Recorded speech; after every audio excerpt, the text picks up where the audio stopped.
more than 5 yards in a minute. Three-toed sloths are even slower. A female, goaded by the cries of her baby, reached a maximum of 0.155 miles per hour, nearly twice the usual speed. Unbelievable. Yeah. The only thing slower than that is work services in the council when you want your drain unblocked. Yeah. And they say satire isn't dead, but it is. So, and another interesting fact here. Top that, Robert Wadler was growing when he died. Oh, yes, I know him, a giant man. Robert Wadler was still growing when he died in Michigan in 1940 at the age of 24 years, 4 months. He measured 8 feet 11 inches. His hands were 12.5 inches from the wrist to the tip of the middle of the finger. Poor chap, poor, long man. Did you see that Chinese guy in the paper? He was fishing out of some plastic that a dolphin had swallowed.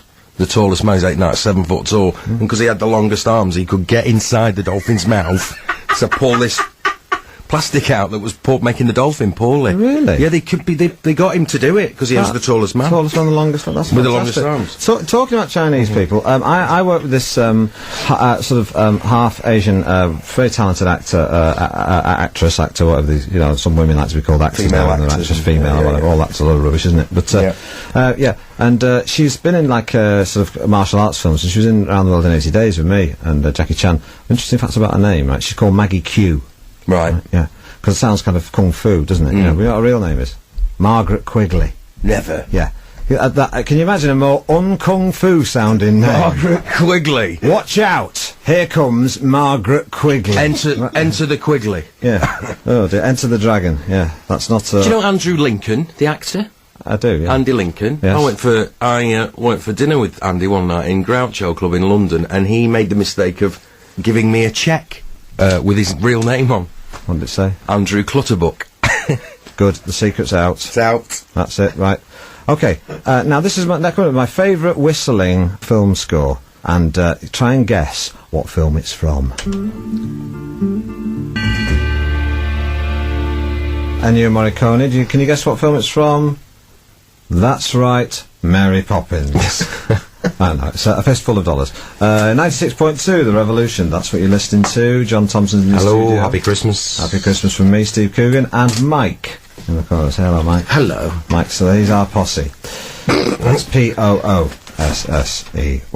We were talking about telly, weren't we, in the 70s. What were we just talking about? It was just the fact that you weren't allowed to watch certain programmes, and it's the lengths you went to watch them. Well, yeah, my mum used to watch Bouquet of Barbed Wire, and in the 70s, for some reason, people became very liberated, and there was a very good chance of seeing Susan Penhaligon's breasts in Bouquet of Barbed Wire. It was quite something that programme, it was very, very sort of... incest in it. It was uncles sleeping with... every combination of family sleeping arrangements, in a bad way. Yeah. Was in that series. And, and I remember, what I'd do is I'd do a kind of the sofa we had legs on it, so you could lie underneath it sideways, and watch the TV sideways, you know what I mean? Yeah. With your head on the side, and look the TV through the legs of parents, as it were, you know. And I used to do like a sort of commando belly crawl from the door into the back of the living room behind the sofa, and do a belly crawl underneath the sofa. And I used to watch Bouquet of Barbed Wire, and that's when I learnt about women. So, and what else? The Sweeney, that was another thing she wasn't very keen on me watching, because it was quite violent. And anything with anything quite horrific. Bouquet of Barbed Wire does stick in my mind. Is it Frank Finlay in that? Frank Finlay was in it, and Susan Penhaligon. Those are the two people I remember. And there's a follow-up series called Another Bouquet. I didn't know that. Oh, my dad used to wake me up on Granada on 11 o'clock at 11 o'clock on a Monday night was an appointment with fear. It was a horror film, a different one every week. My dad would wake me up, say, "Come on, the horror film started." Sit me down on the settee, to which I would completely fall asleep every Monday night at 11 o'clock, knowing that I wouldn't be awake to watch this. I never saw a single horror film.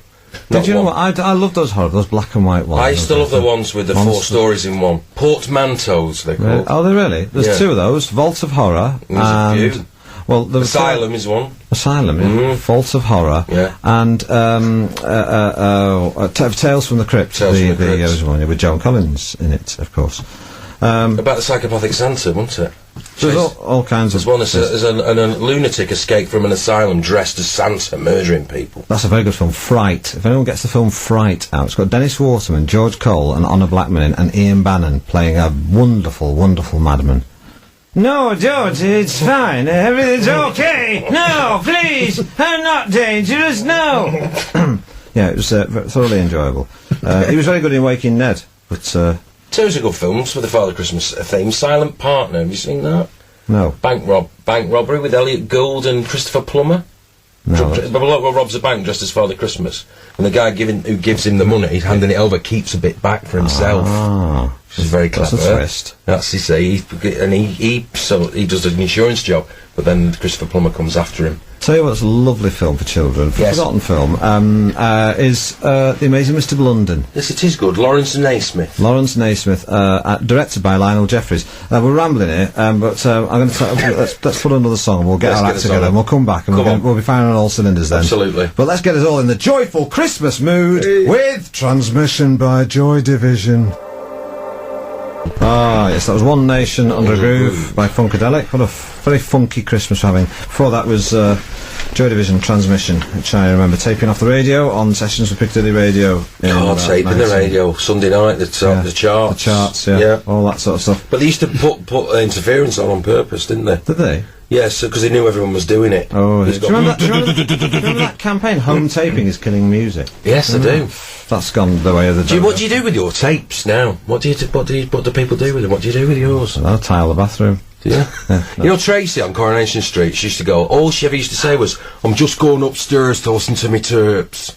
And I said, well, imagine when they actually had a shot of her bedroom and everything was made of tapes. The bed, the lamp. Yeah. It's just tape world. Let's have some trivia now. John, you got some very interesting facts that I didn't know. In the book, The World's Most Evil Men, that came from the spare room, I've found the section on the mafia. Yeah. And hijack was the greeting when a bootleg liquor truck was being held up. So they go up to the driver with a gun and go, hijack. And then that'll be it. I never knew that. That's new now. I know, I never knew that. That is very, very... My second piece of trivia is that Houdini was the first man to fly a plane in Australia. That's very interesting. I've got some fun facts. If the existence of the Earth was reduced on a timescale to 1 year, humans would have made their first appearance on the 31st of December at 8:35 p.m. Don't really understand that. Oh, listen, John.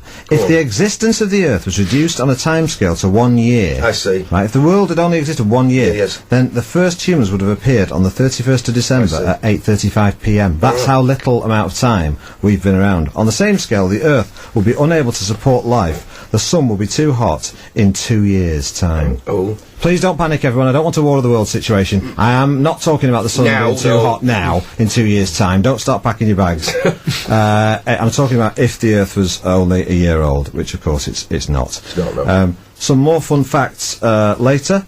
Right now, I think it's time for a favourite track of mine by Tony Christie, who's from the north. He's from Blakely.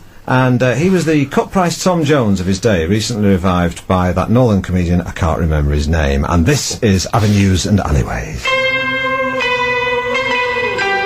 Avenues and Alleyways, from the TV series The Protectors, starring Robert Vaughan, Nairi Dawn Porter, and another bloke whose name I cannot remember. It's Christmas time, we're all in a lovely festive mood, we've got party hats on, John's a split because his head's too big. It always does. And, but we're having a great time, and we're talking about anyone who's ever spent Christmas not at home. I went to India a few years ago. What part? Goa. Oh, was it nice? It was lovely, very lovely. I went there with my daughter and my daughter's mother and my then girlfriend, and the three of us went together because the mother of my daughter was meeting her boyfriend out there. But it was very odd because I was going there with my mother, my girlfriend, and my daughter, and I was on the plane and someone said, leant across and went, "Oh, is that your little girl?" I went, "That's right, yes." And she went, "And who's the mum?" I said, "That's the mum there." And she went, "And is that the nanny?" I went, "No, that's my girlfriend." And she gave me a very funny look indeed. But I went to India, and it was a terrible Christmas day because I stayed in this very posh hotel, and we were opening presents on Christmas Day, and I was plugging the video camera in the hotel, and I got the biggest electric shock, and it really threw me across the room. and I was just shaking afterwards like mad, and I was just really kind of weirded out by it, and I just lay down on the bed and went to